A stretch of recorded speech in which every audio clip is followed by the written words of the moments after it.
அனைவருக்கும் திருவணக்கம்.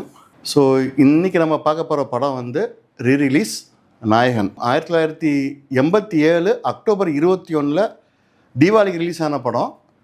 கிட்டத்தட்ட அதே மாதம் ஒரு 15 நாள் தள்ளி போயிருக்கலாம். ஸோ திருப்பி ஒரு 38 வருஷங்க அப்புறம் திருப்பி அந்த படத்தை நேற்று பார்த்தேன்.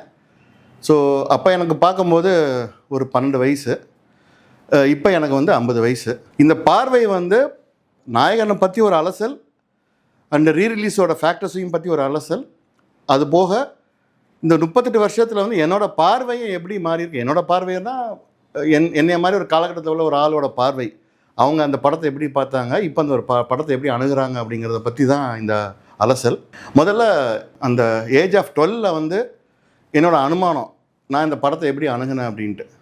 ஸோ அப்போல்லாம் ஏஜ் வந்து 12 வந்து அடல்ட் இல்லையா, நாங்கள் வந்து ஒரு மாமாவோ சித்தப்பாவோட அந்த படத்துக்கெலாம் போயிருக்கோம். ஸோ எங்களை மாதிரி ஒரு ரூரல் ராஜபாளையம் மாதிரி ஒரு Tier 3 டவுன்லேருந்து வர்றவங்க நல்லா ஞாபகம் இருக்குது. இந்த படம் வந்து ஃபஸ்ட்டு ரிலீஸ் ஆனும்போது எம்ஜிஆர் இறந்துட்டார் எங்கள் ஊரில். ஸோ அந்த தேட்டரை அப்போ தான் ஓப்பன் பண்ணுறாங்க, ஆனந்த் தேட்டர் அப்படிங்கிற ஒரு தேட்டர், புது தேட்டர் ஓப்பன் பண்ணுறாங்க. நாங்களாம் நாயகன் படத்தோட அந்த தேட்டரோட ஓப்பனிங் தான் காத்துக்கிட்டு இருந்தோம், அந்த ஏஜில் வந்து கொண்டாட்டத்தோட. அந்த படம் வந்து அவர் இறந்து எங்கள் ஊரில் இந்த படம் செகண்ட் ரிலீஸ் ஆச்சு. ஸோ அதனால் வந்து அக்டோபர் 21 ரிலீஸ் ஆகலை, பட் செகண்ட் ரிலீஸ் ஆச்சு. செகண்ட் ரிலீஸ் ஆகும்போதே எம்ஜிஆர் தவறதுனால அந்த படம் போஸ்ட்போன் ஆகி டிசம்பர் எண்டு ஒரு வாரம் கழிச்சு தான் ரிலீஸ் ஆச்சு இந்த படம். ஸோ இந்த படம் வந்து ஃபஸ்ட்டு எனக்குள்ளே ஏற்படுத்தின பிரமிப்பு என்ன அப்படின்னா, கமலஹாசனுக்கு மீசை இல்லாமல் அந்த படத்தை நான் பார்த்தது. நான் பக்கத்தில் உள்ள எங்கள் சித்தப்பாட்ட கேட்டது, எப்படி மீசை இல்லாமல் கமலஹாசன் இருக்கார், எனக்கு அதுவே புரியலையே அப்படின்னு.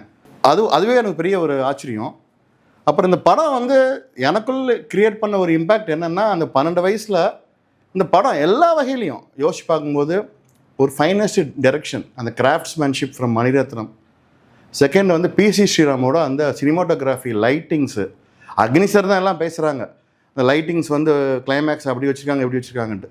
பட் நாயகனில் அந்த விஜயன் ஒரு சீன் கேட்பார், யார் உசேன் பாய் ஆட்களா 2000 வாங்கிட்டாங்களாப்பாங்க. அந்த சீன்லேயே லைட்டிங் வந்து பிச்சு உதறியிருப்பார் PC ஸ்ரீராம். நான் PC ஸ்ரீராம் பற்றி அப்புறம் வரேன். நான் முதல்ல வந்து அந்த 12 வயசோட இம்பேக்ட் சொல்லிடுறேன். அப்போல்லாம் வந்து ஆர்ட் டைரக்ஷன் பற்றி பெருசாக தெரியாது. இருந்தாலும் தோட்டாச்சாரியோட ஆர்ட் டைரக்ஷன், அந்த பாம்பே செட் ஆகட்டும், அந்த கமல் சரண்யாவோட அந்த வீடாகட்டும், அந்த தாராவி செட்லேருந்து எல்லாமே ரொம்ப நுணுக்கமாக. ஒரு சீனில் வந்து கமல் வந்து நோய்வாய்ப்பட்டிருப்பார். இவர் அசிஸ்டன்ட் கமிஷனர் வந்து அவரை பார்க்க வருவார், நன்றி சொல்ல.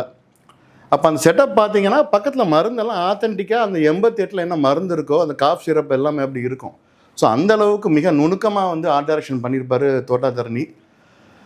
அப்புறம் ராகதேவனோட 400 படம் இது, இளையராஜா சொல்லவே வேண்டாம். படம் வந்து எங்கே ஆரம்பிக்கும் அப்படின்னா, எலிவேஷன் ஆகும்னா, அந்த சின்ன சக்திவேல் வந்து அவங்க அப்பாவை கொண்ட போலீஸ் ஆஃபீஸர் கத்தியால் குத்திட்டு அப்படின்னு அந்த ஒரு ஸ்லோப்மாக இருக்கும், அதில் ஏறி ஓடுவார். ஸோ அங்கே ஒரு பேக்ரவுண்ட் கொடுத்துருப்பாரு, ஒரு ஃப்ளூட்டு ஒரு இது மாதிரி வந்திருக்கும். ராஜாவோட ராஜா அங்கே ஆரம்பிக்கும். அந்த ரீலில் ஆரம்பித்து அந்த 14வது ரீல் வரைக்கும் ராஜாவோட ராஜாங்கம்தான். அந்த சோகம், காதல், மென்மை, வன்முறை, கோபம், இயலாமை, காழ்ப்புணர்ச்சி, அது ஒவ்வொன்றும் அந்த வாழ்க்கையை வந்து படமே சக்திவேலோட போராட்டம் தான். சக்திவேலோட 4 குவாட்ரண்ட் தான் அந்த படம். சின்ன சக்திவேல் போர்ஷன் விட்டுட்டிங்க அப்படின்னா, ஃபஸ்ட்டு சக்திவேலோட குவாட்ரண்ட் வந்து அவர் வந்து பாம்பேயில் வந்து வளர்ந்து ஆளாயிடுறாரு, அவர் எப்படி தாதாவாக மாறுறாருங்கிறது அந்த ஃபஸ்ட்டு குவாட்ரண்ட்டு. அது வந்து ஒரு 20 மினிட்ஸில் இயல்பாக கடந்திருப்பார் கமல்ஹாசன். அந்த டைலாக்லாம் வந்து பாலகுமாரோட டைலாகும் வந்து இந்த படத்துக்கு ஒரு பெரிய பக்கப்படம். ஸோ அந்த குவாட்ரண்ட் வந்து கொஞ்சம் நல்லா பண்ணியிருப்பார் கமல்ஹாசன். அவர் ட்ரெஸ்ஸிங்ஸும் இன்னொன்று வந்து மெயின் படத்தோட முக்கியமான விஷயம் வந்து காஸ்டியூம்ஸு. அது கமலோட ட்ரெஸ்ஸிங்ஸ் பார்த்தீங்கன்னா, அந்த சட்டையை ஏற்றி விட்டுருப்பார். அப்புறம் வந்து பேண்ட்டை வந்து டகின் பண்ணி நீட்டாக போட்டு ஒரு லெதர் செருப்பு போட்டிருப்பார். அந்த ஒரு 30 மினிட்ஸ் வந்து அந்த ஓரியன்டேஷன்லேயே கொண்டு போயிருப்பார் படத்தை. ஸோ அந்த ட்ரெஸ்ஸிங்ஸ் சென்ஸ் வந்து உண்மையிலே அது நல்லா பண்ணியிருப்பாங்க. அப்புறம் அந்த குவாட்ரண்ட்லேயே வந்து அடி வாங்குவார் இன்ஸ்பெக்டர் கேல்கர்கிட்ட. அந்த அடி வாங்குகிற சீனுக்கு வந்து நான் டைட்டில் பார்க்கும்போது ஒப்பனை அப்படின்னு ஒரு டாக்டர் பேர் போட்டிருந்தார் மணிரத்னம். டாக்டர் எப்படி ஒப்பனை பண்ண முடியும்ன்ட்டு யோசிச்சு பார்த்தா, கொஞ்சம் ரிசர்ச் பண்ணி பார்த்ததில்ல, அந்த அடி வாங்கின சீனுக்கு வந்து கமல் வந்து சொல்லுவார் இல்லையா, நான் அடித்தா நீ செத்துருவாங்கன்னு, அந்த சீனோட ஒப்பனை வந்து டாக்டர் போட்டிருக்காரு. ஸோ அந்தளவுக்கு தத்ரூபமாக கமல்ஹாசனும் மணிரத்னம் ஒர்க் பண்ணியிருக்காங்க எவ்ரி டிபார்ட்மெண்ட்லேயும், எஸ்பெஷலி மணிரத்னம். ஸோ ஒப்பனை வந்து ஒரு பெரிய கிரெடிட் இந்த படத்துக்கு. ஸோ காஸ்டியூம் பற்றி பேசிக்கிட்டு இருந்தோம். ஸோ ஃபஸ்ட்டு காஸ்டியூம் வந்து ஃபஸ்ட் குவார்டரில் எப்படி போச்சுன்னா, செகண்டு வந்து அவர் கல்யாணம் ஆகி குழந்த சரண்யாவை கல்யாணம் பண்ணிக்கிட்டு 2 குழந்தைங்க ஆனதுக்கப்புறம் படியை எண்ணெய் போட்டு வாரி சீவி குங்குமம் போட்டு வச்சுருப்பார். ஒரு கதர் வேஷ்டிக்கு கதர் சட்டைக்கு மாதிரி ஒரு துண்டு போட்டிருப்பார். ஸோ அந்த ஒரு டிரான்சிஷன் வந்து அந்த காஸ்டியூம் வந்து கொஞ்சம் பாடி லாங்குவேஜ்லேயும் வந்து ஒரு திமிர்த்தனம் தெரியும். ஃபஸ்ட்டு கமல் குவாட்ரண்ட்டில் வந்து அது தாதா ஆகும்போது ஒரு பாடி லாங்குவேஜ் இருக்கும், கொஞ்சம் பயந்த சுபாவமாக கொஞ்சம் கூன் போட்டு நடந்து வருவார். ஒன்ஸ் தாதா ஆனதுக்கப்புறம் அந்த டிரான்சிஷனில் வந்து அவரோட பாடி லாங்குவேஜ் பார்க்கணும். ஒரு பாம்பேயில் ஒரு தாதா எப்படி, ஒரு தமிழ் தாதா எப்படி இருப்பாரோ அந்த டிரான்சிஷன் நல்லா பண்ணியிருப்பார். அந்த பாடி லாங்குவேஜ் சூப்பராக கேரி பண்ணியிருப்பார். ஸோ அது வந்து செகண்ட் குவாட்ரண்ட்டு. தேர்ட் குவாட்ரண்ட் வந்து என்ன அப்படின்னா, சரண்யா இறந்துருவாங்க இன்டர்வலுக்கு அப்புறம். பசங்க வந்து சென்னைக்கு அனுப்பிச்சிடுவார் தங்கச்சி தாரா கிட்ட. இவர் திருப்பி காமிக்கும்போது அந்த இதில் காமிப்பாங்க, அந்த கணபதி இதில் வந்து காமிக்கும்போது அவர் இறங்கி வரும்போது படியை வாரி தலை வாரி இருப்பார். பட்டு கொஞ்சம் நிறையெல்லாம் இருந்திருக்கும். மீசை வச்சுருப்பார், திருப்பி மீசை வச்சுருப்பார். அண்ட் ஒரு வெத்தலைப்பட்டி கேரி பண்ண ஆரம்பிச்சிடுவார். ஸோ இது வந்து தேர்ட் குவாட்ரண்ட் டிரான்சிஷனு. ஃபோர்த் குவாட்ரண்ட் வந்து நிழல் ரவி இறந்ததுக்கப்புறம் பொண்ணும் போயிடுவா, கமலை விட்டு போய் நாசரை கல்யாணம் பண்ணிடுவா. ஸோ அந்த குவாட்ரண்ட்டில் வந்து ஃபுல்லாகவே மொட்டை போட்டு விக்கி வச்சுருப்பார், கொஞ்சம் மீசை வந்து அடர்த்தி வச்சுருப்பார்.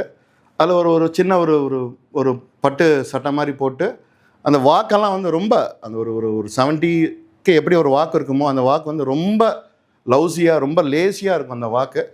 அப்போ அந்த பான் பசந்தெல்லாம் அந்த காலத்தில் சாப்பிடுவாங்க 80s எண்டில். அந்த 2 பான் பசந்த டப்பாவையும் கேரி வச்சுருப்பார். த டிரான்சிஷன் இஸ் ஃப்ரம் வெத்தலைபாக்கு டப்பாவிலேருந்து இந்த பான் பசந்துக்கு. ஸோ இதுதான் வந்து இந்த 4 குவாட்ரண்ட் டிரான்சிஷன் கமல்ஹாசனோட அந்த பாடி லாங்குவேஜ். அஃப்கோர்ஸ் ஆக்டிங் பற்றி சொல்லணும்னா இந்த படம் வந்து ஒரு மைல்ஸ்டோன் மைல்கல். பட் அஃப்கோர்ஸ் அவர் லிபரலாக வந்து மர்லன் பிராண்டோட்டிருந்தையும் அல்பாச்சினோட்டிருந்தையும் கொஞ்சம் சீன்ஸு கொஞ்சம் மேனரிசம், இந்த கை இப்படி வைக்கிறதுலாம் பிராண்டோட்டிருந்து காப்பி பண்ணது. அப்புறம் பார்க்குறது, திரும்பி பார்க்குறது, அந்த நெக்கோட மூமெண்ட் அதெல்லாம் வந்து பார்க்குறதெல்லாம் வந்து பாசினோட்டிருந்து எடுத்திருப்பார். ஸோ அந்த ஆஸ்பெக்ட்ஸ்லாம் பார்க்கும்போது லிபரலாக எடுத்திருந்தாலும் கமல்ஹாசனுக்குமே உண்டான ஒரு சில விஷயங்கள் பண்ணியிருப்பாரு. அதனால் நேஷ்னல் அவார்டு கொடுத்துருப்பாங்க. நீங்கள் பார்த்தீங்கன்னா நான் சிரித்தால் தீபாவளி பாட்டை வந்து ஜனகராஜ் வந்து கமல்ஹாசனாக கூட்டு போடுவார் ஒரு இடத்துக்கு. அந்த இடத்தோட ஆம்பியன்ஸும் சரி, அந்த வே ஆஃப் அந்த சாங் ஹேப்பனிங்கும் சரி, அதில் வந்து கமலோட பாடி லாங்குவேஜும் அவரோட புன் சிரிப்பும் அவரோட வெட்கத்தையும் பார்க்கணும். So mind blowing. ஸோ அதுதான் அந்த படத்தோட 2.5 மணி நேரம் போர்ஷனில் அந்த பாட்டே ஒரு sample, pinch of a salt அப்படிம்பாங்க. ஒரு ஒரு இடத்துக்கு போகிற அந்த வெக்கமும் இருக்கும், அந்த படபடப்பும் இருக்கும், ஒரு நாணமும் இருக்கும். அது எல்லாமே சூப்பராக எக்ஸிபிட் பண்ணியிருப்பார்.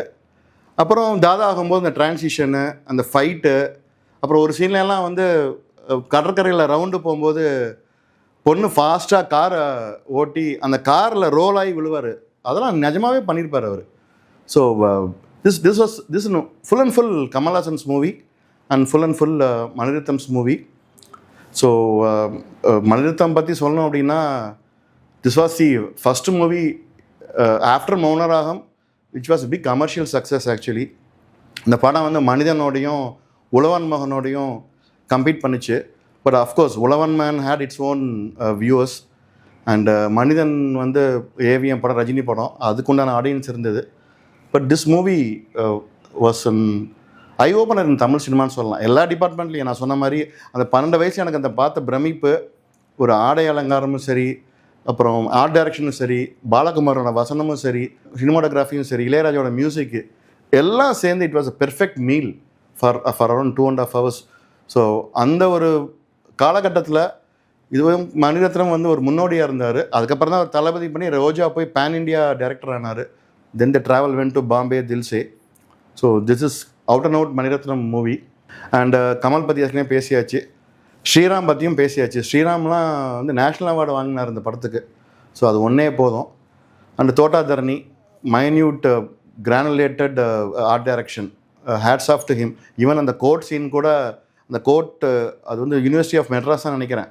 But the way it was took and junior ஆர்டிஸ்ட்டை கொண்டு வந்தது, அந்த ஸ்க்ரீன் ப்ரெசன்ஸு எல்லாமே வந்து சூப்பராக எக்ஸிக்யூட் பண்ணியிருந்தாங்க. அண்ட் ராஜாவோட மியூசிக். பட் ராஜாவோட மியூசிக்கில் என்ன சின்ன ஒரு மணிரத்னமோட சின்ன இம்பேலன்ஸ் இந்த மூவியில் என்ன அப்படின்னா, இந்த 4 பாட்டுமே ஃபஸ்ட் ஹாஃப்லேயே வந்துடும். இந்த அந்திமலை மேகம் வந்தது இங்கே அந்த ஒரு பாட்டு, அப்புறம் வந்து நிலாது வானத்து மேலே, நீ ஒரு காதல் சங்கீதம், இன்னும் ஒரு பாட்டு இருக்கும். ஸோ இந்த 4 பாட்டுமே கிட்டத்தட்ட ஒரு 20 நிமிஷம் பாட்டு வந்து ஃபஸ்ட் ஹாஃப்லேயே வந்துடும். செகண்ட் ஹாஃபில் பாட்டே கிடையாது. இந்த தென்பாண்டி சீமையில் பாட்டு வந்து ஒரு பிட்டாக தான் வரும். கமலும் பாடியிருப்பார், இளையராஜாவும் பாடியிருப்பார். அது வந்து கிளைமேக்ஸில் கொஞ்சம் வரும். செகண்ட் ஹாஃபில் பாட்டே இருக்காது. அது மாதிரி செகண்ட் ஹாஃப்மே ஃபுல்லாக வந்து ஒரு மாதிரி ட்ராஜிக்காகவும் சரி, நிறையா பழிவாங்கல், அந்த ரெட்டி பிரதர்ஸோட பழிவாங்கிறது கொல்லை அப்படின்னு தான் போகும். ஸோ கொஞ்சம் ஸ்க்ரீன் ப்ளே வந்து இன்னும் கொஞ்சம் செகண்ட் ஹாஃப் வந்து பேலன்ஸ் பண்ணாமல் இருந்தாலும், பட் டோட்டலாக பார்க்கும்போது படம் வந்து ஃபேஸ் அவுட் ஆகாமல் ஒரு பேலன்ஸ் பண்ணி கொண்டு போயிட்டார் Mani Ratnam. That is because of the brilliance of Kamal Haasan other technicians. And இன்னொன்று பார்த்தீங்கன்னா, ட்ராபேக்குன்னு பார்த்தீங்கன்னா, அந்த ஆப்ரேஷன் முடிச்சுட்டு கால் பண்ணுவார் இவர் நிழல் ரவி கமலுக்கு, அப்பா நான் முடிச்சிட்டேன்ப்பா அப்படின்ட்டு.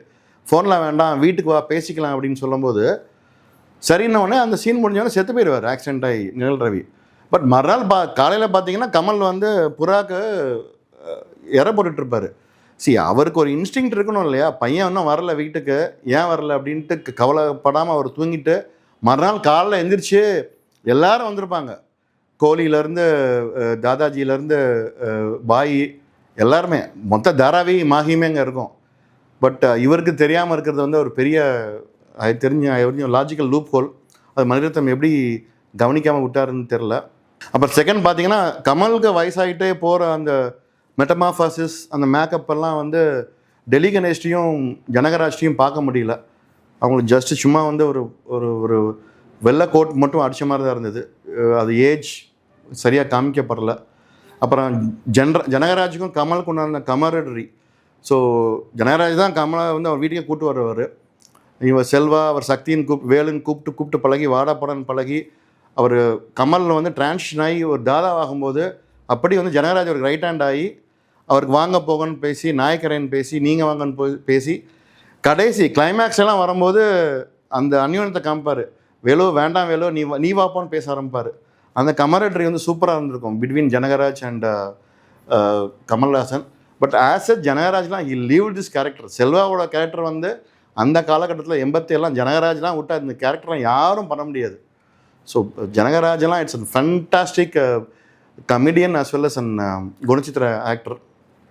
அதுவும் அந்த சீன் வந்து ஃபஸ்ட் டைம் வந்து கோலி, தாதாஜி, அப்புறம் பாய், ரெட்டி பிரதர்ஸ் உட்காந்து பேசிகிட்டு இருப்பாங்க.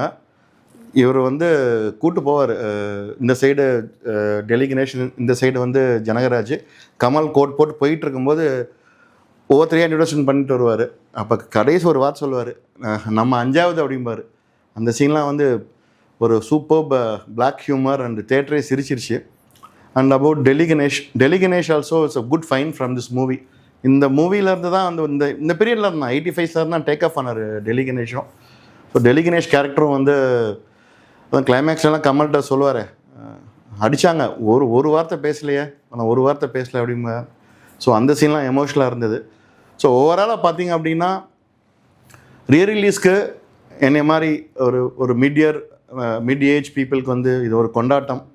They can relate this movie. But coming to young generations, நான் படம் பார்க்கும்போதே நிறைய கமெண்ட்ஸ் வந்தது. அவங்க எல்லாம் இது கொஞ்சம் சில சீன்ஸ் தான் கிரிஞ்சு அப்படிங்கிறாங்க, ஓவர் டோஸ் அப்படிங்கிறாங்க, ரொம்ப சென்டிமெண்ட் அப்படிங்கிறாங்க. So I am not sure this generation வந்து எந்த அளவுக்கு இந்த படத்தை லைக் பண்ணுறாங்கன்னு தெரில. பட் ஓவரால் நாயகன் ரீரிலீஸ் வந்து கொண்டாடப்பட உண்டு. நீங்கள் வந்து டைம் கிடச்சுன்னா ஒரு நல்ல தியேட்டரில் போய் பாருங்கள். Definitely I will appreciate and will enjoy the technical craft of this movie. Thanks for your time.